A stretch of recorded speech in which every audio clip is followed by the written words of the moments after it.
They left for war without celebration, but they still fought like hell. They were named the Black Rattlers, but their enemies gave them the name that translated their ferocity in battle, the Hellfighters.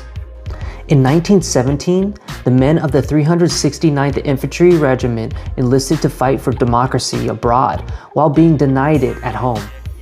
They were excluded from the initial farewell parade in New York for troops heading to Europe. And shortly after arriving in Europe, the 369th was tasked to digging trenches rather than fighting, and was then transferred to a French command due to discrimination. They couldn't escape from home. For 191 days, they lived in those trenches, the longest frontline service of any American unit. They also never lost a foot of ground, and not a single man was ever captured. Among them was a 130-pound Henry Johnson.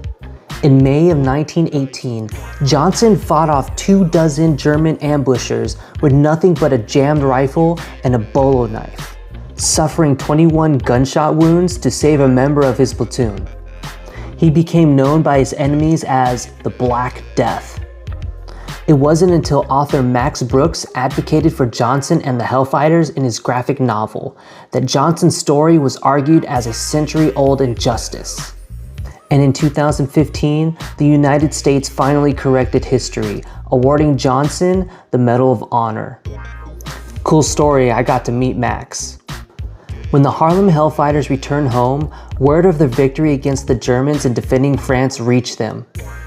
And they were met with a victory parade on Fifth Avenue, a positive contrast from when they first left. Follow me for the final day of February to learn more about Black history, because Black history is American history.